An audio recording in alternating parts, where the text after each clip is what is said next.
Hello, and welcome to the Nerdy Photographer Podcast. This is one of our micro episodes dealing with technical aspects of photography, and I'm your host, Casey Fatchett. Welcome. Today we're going to be talking all about bokeh, no background. It's all about bokeh, no background. I know that was terrible, and I also know it's not technically pronounced bokeh. It's bokeh. And recently in one of the photography myths and tropes episodes with Rob Hall, which I highly suggest you go back and listen to if you haven't already. We were discussing that bokeh is sort of the visual representation of how excited photographers are to spend a lot of money on a lens. But people want those creamy bokeh backgrounds, like, just like those different, the just beautiful blurred out backgrounds to their images, because it really makes their subject stand out from the rest of the background. And so how do you go about getting that bokeh look? Okay, so here are four tips for getting that bokeh, that creamy blurred background. It's not always just about the bokeh. It's also about other things. So number one, use a wide aperture. I mean, the wider your aperture, the more blurred out that background is going to be. Just be careful that if you can go down to like 1.4, 1.2, depending on, the lens that you're using, you're going to have a really, really shallow depth of field. And if you want your subject to be in focus, you have to be very careful. Next tip, use a telephoto lens, 85 millimeter or higher, 85 millimeter, 105, 135, 200 millimeter. That's going to give you kind of a more like separation from the background when you compress, when the visual compression element of using a telephoto lens is going to have like more separation from the background. It's going to look more blurred out. But here are two things you may not have thought about, which is our third tip. Get closer to your subject.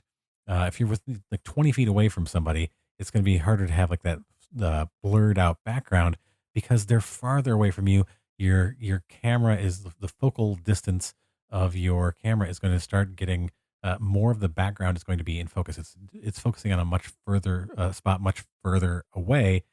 So you're not going to have quite as much blurring of elements behind your subject if they're, say, 20 or 30 feet away from you. Now, if they're 6 feet away from you, then you're creating a much like greater distance behind them to the background, and that they're going to be more blurred out, which is the next step. Get your subject further away from whatever is in the background. I say that again.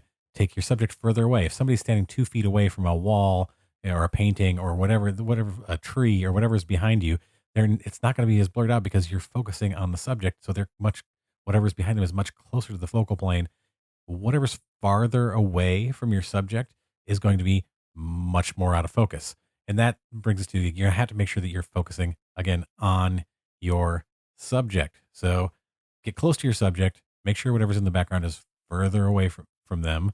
At least, like try to make it at least 10 feet away if you really want it to be blurred out. And then again, use a wide aperture, use a telephoto lens, and that's how you get those creamy, blurry backgrounds. I hope you found this helpful. If you did, please share with your photographer friends and leave a review.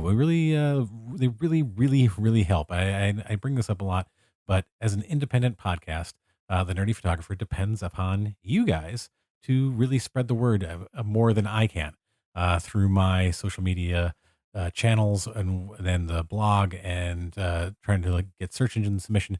It's much easier for you to reach new people than I can. So when you write a review, that helps our rankings, which means more people will see the podcast when they search for photography podcasts wherever they get podcasts. And so that really helps a lot, more than I can do just by myself, because I don't have a big team of people working behind the scenes on this. No network, just me. So your help is much appreciated. All right, that's all for this episode. Stay safe and stay nerdy.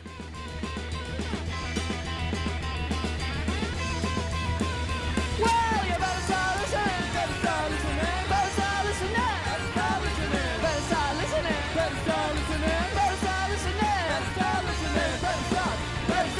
Better stop, better stop, you better stop, better stop, better stop, you better stop, better stop, better stop, you better stop.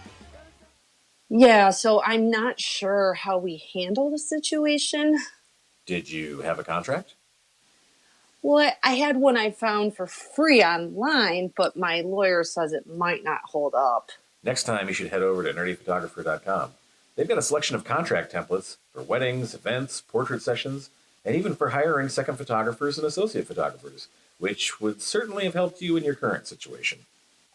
Really? I will check that out. Nerdyphotographer.com? Yep, nerdyphotographer.com. They've got all sorts of contracts and agreements that can help make sure to protect you and your clients. So, what are you going to do? Well, we just have to wait and see what happens, I guess. So, no pants on? Who know anything below the waist? Totally Porky Pig in it. Impressive. Not really. It was pretty cold out. Ew. Yep.